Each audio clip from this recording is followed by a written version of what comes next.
हे केशव, तुम कहते हो कि हर प्राणी अपनी अपनी प्रवृत्ति के अनुसार अलग अलग कामना करता है, परंतु मेरे विचार में प्राणी में चाहे कोई भी गुण प्रधान हो, उसकी कैसी भी प्रवृत्ति हो, फिर भी हर प्राणी एक ही तरह की कामना करता है। अर्थात हर प्राणी केवल सुख की कामना करता है, दुख की कामना कोई नहीं करता। वो कभी दुखी नहीं होना चाहता, इसीलिए सदा सुख के लिए प्रयत्न करता रहता है, चाहे वह मनुष्य राजा हो या रंक हो, स्त्री हो या पुरुष हो। तुम ठीक कहते हो अर्जुन कि सब सुख की कामना करते हैं, परंतु सुख की परिभाषा हर एक व्यक्ति की प्रवृत्ति और रुचि के अनुसार बदल जाती है। एक साधु पुरुष को दूसरे को सुख देकर सुख मिलता है, दूसरे की सहायता करके वो खुश होता है, और एक नीच प्रवृत्ति वाला मनुष्य किसी को दुख देकर सुखी होता है।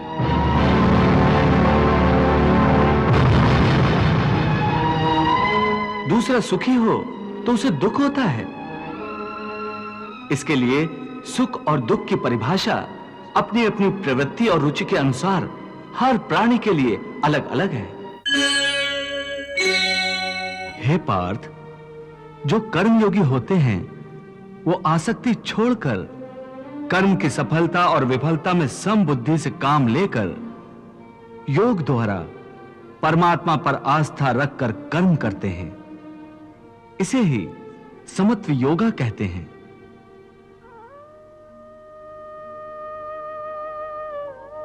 हे पार्थ, ईश्वर को समर्पण करने की भावना से किया हुआ कर्म फल प्राप्ति की कामना से किए हुए कर्म से कई गुना अधिक श्रेष्ठ है। ज्ञानी पुरुष कर्म फल की आशा किए बिना समबुद्धि योग द्वारा कर्म करते हैं और पाप पुण्य आदि भावनाओं से मुक्ति पाते हैं। पार्थ, तुम भी ऐसी भावनाओं से मुक्त हो जाओगे जब तुम समबुद्धि कर्म का आचरण करोगे। योगस्था कुरु कर्माणि संगम त्यक्त्वा धनंजय सिद्धि असिद्ध्यो समो भूत्वा समत्वम योग उच्यते। पार्थ, एक बात ध्यान में रखो, फल की वासना से फल पर ही दृष्टि रखकर कर्म करने वाला सकाम मनुष्य उत्तम कर्म करने पर भी कर्मयोगी नहीं हो सकता। ऐसे मनुष्य को ख्याति आदि लाभ प्राप्त हो सकते हैं, किंतु उसे परमात्मा और शांति प्राप्त नहीं हो सकती। हे केशव, मनुष्य को पाप पुण्य दोनों बंधनकारक है, दोनों से भला बुरा प्रारब्ध बनता है। प्रायश्चित द्वारा पाप से मनुष्य मुक्त हो सकता है, परंतु पुण्य से वो मुक्त कैसे होगा? हे अर्जुन, पाप पुण्य, सुख दुख, यश अपयश आदि भावनाएं साधारण मनुष्य के लिए हैं, परंतु जो कर्मयोगी होते हैं वो इन भावनाओं से मुक्त होते हैं, आलिप्त होते हैं। कर्मयोगी अपनी अंतरात्मा की आवाज को परमात्मा का आदेश मानकर आचरण करते हैं। इसमें कहां आती है पाप पुण्य की भावना? हे पार्थ, यदि तुम मोह के अधीन हो गए हो तो निष्काम कर्मयोग कैसे अपनाओगे? तुम्हारी बुद्धि पर जो मोह के अंधकार का पटल छा गया है उसे ज्ञान के प्रकाश से हटा दो और अपनी बुद्धि को मोह के दलदल से बाहर निकालो। हे पार्थ, यदा ते मोह कलिलम बुद्धिर्व्यतितरिष्यति तदा गन्तासि निर्वेदम श्रोतव्यस्य श्रुतस्य च। हे पार्थ, मोह बुद्धि का अज्ञान होता है और इसी अज्ञान के कारण मनुष्य भौतिक आकर्षण में फंस जाता है। वो जानता नहीं कि देह तथा समस्त भोग नश्वर हैं, मिथ्या हैं। जब मनुष्य सत और असत अथवा नित्य और अनित्य का भेद जान जाता है, तब वो निरासक्त हो जाता है। उसे किसी भी चीज का आकर्षण नहीं रह जाता। इसका दूसरा अर्थ है मोह का त्याग करना, तथा मोह का लोप होने पर मनुष्य किसी भी प्रकार से किसी भी वस्तु की ओर आकर्षित नहीं होता। हे पार्थ, यथार्थ ज्ञान की प्राप्ति होने के बाद मोह का त्याग होता है। आत्मिक योग बल में वृद्धि हो जाती है। योग बल के कारण मन स्थिर हो जाता है और स्थित प्रज्ञ होने के कारण मनुष्य का परमात्मा के साथ योग हो जाता है।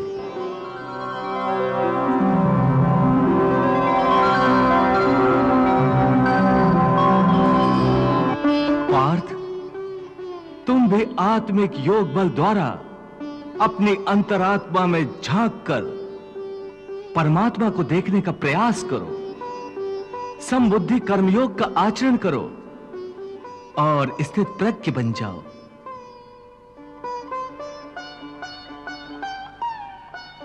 हे मधुसूदन, ये स्थित प्रज्ञ क्या होता है, इसे समझाओ।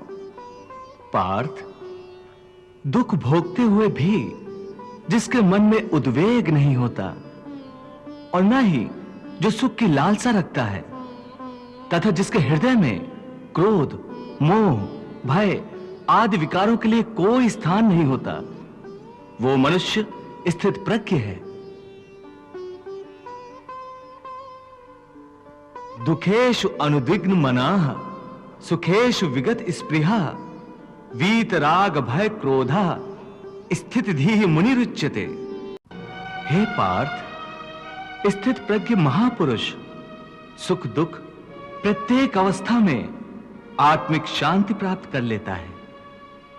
परम आनंद में लीन होने से ऐसे मनुष्य को दुख और सुख कभी विचलित नहीं करते।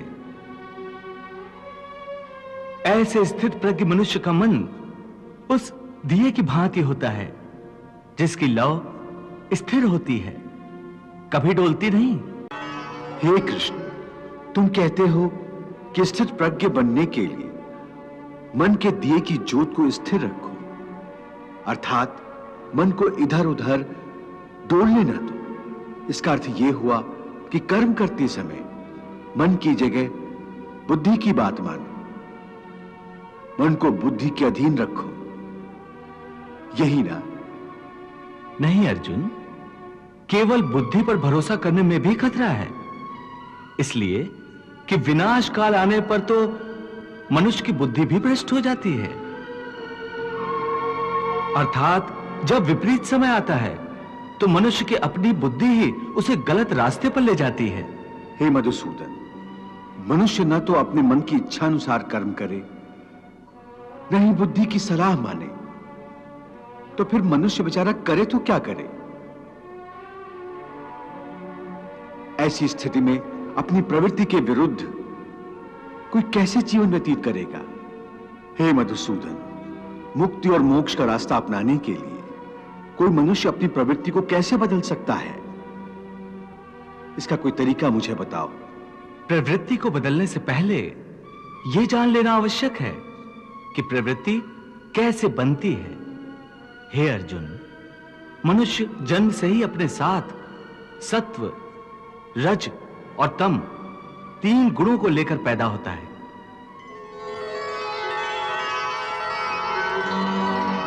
इस सृष्टि की रचना इन्हीं तीन गुणों के आधार पर की गई है। इस त्रिगुणात्मक सृष्टि में रहने वाले समस्त प्राणियों में तीनों गुण विद्यमान होते हैं, परंतु हर प्राणी के अंदर इन तीनों में से कोई न कोई एक गुण अधिक प्रधान होता है, और जिस गुण की प्रधानता अधिक होती है उस प्राणी का चरित्र वैसा ही बन जाता है। रजोगुण प्रधान पुरुष को ऐश्वर्य, ठाट बाट और राजपाट की लालसा होती है।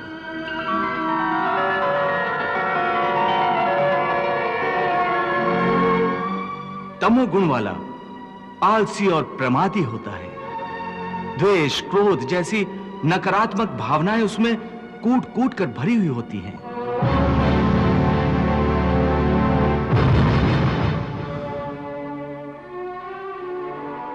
और सत्व गुण वाला? सत्व गुण ही उत्तम गुण है। सात्विक मनुष्य सीधा और सच्चा होता है। वैसे तो हर मनुष्य के स्वभाव में ये तीनों गुण कुछ न कुछ मात्रा में होते हैं, परंतु जिस मनुष्य में जो गुण प्रधान होता है वो वैसा ही हो जाता है। उसकी जैसी प्रवृत्ति होती है वैसी ही रुचि हो जाती है। सो हर मनुष्य अपनी प्रवृत्ति और अपनी रुचि के अनुसार ही कामना करता है। हे केशव, तुम कहते हो कि हर प्राणी अपनी अपनी प्रवृत्ति के अनुसार अलग अलग कामना करता है, परंतु मेरे विचार में प्राणी में चाहे कोई भी गुण प्रधान हो, उसकी कैसी भी प्रवृत्ति हो, फिर भी हर प्राणी एक ही तरह की कामना करता है। अर्थात हर प्राणी केवल सुख की कामना करता है, दुख की कामना कोई नहीं करता। वो कभी दुखी नहीं होना चाहता, इसीलिए सदा सुख के लिए प्रयत्न करता रहता है, चाहे वह मनुष्य राजा हो या रंक हो, स्त्री हो या पुरुष हो। तुम ठीक कहते हो अर्जुन कि सब सुख की कामना करते हैं, परंतु सुख की परिभाषा हर एक व्यक्ति की प्रवृत्ति और रुचि के अनुसार बदल जाती है। एक साधु पुरुष को दूसरे को सुख देकर सुख मिलता है, दूसरे की सहायता करके वो खुश होता है।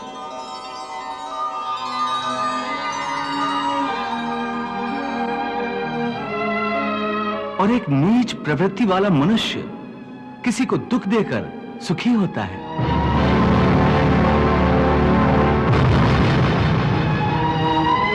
दूसरा सुखी हो तो उसे दुख होता है।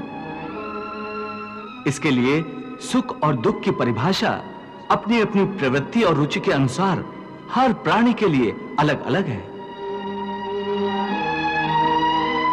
वैसे भी क्या किसी को स्थायी सुख प्राप्त होता है? नहीं होता। ना सुख स्थायी है, ना दुख स्थायी है। परंतु हे केशव, क्या सुख स्थायी नहीं हो सकता? सुख स्थायी कैसे हो सकता है पार्थ? ये संसार तो परिवर्तनशील है। यहां हर क्षण परिवर्तन होता रहता है पार्थ। परिवर्तन तो प्रकृति का नियम है। यहां कोई भी वस्तु स्थायी नहीं होती। तुम्हें याद होगा, मैंने तुम्हें पहले ही बताया था कि हमारे शरीर की अवस्थाएं भी स्थायी नहीं हैं। फिर सुख और दुख कैसे स्थायी हो सकता है? इसका अर्थ है कि सुख के साथ साथ मनुष्य को दुख भी भोगना पड़ता है। हां पार्थ, सुख और दुख एक ही चक्र के दो अर्ध भागों की भांति है। यह चक्र चलता रहता है, चलता रहता है। कभी प्राणी सुख में हंसता है,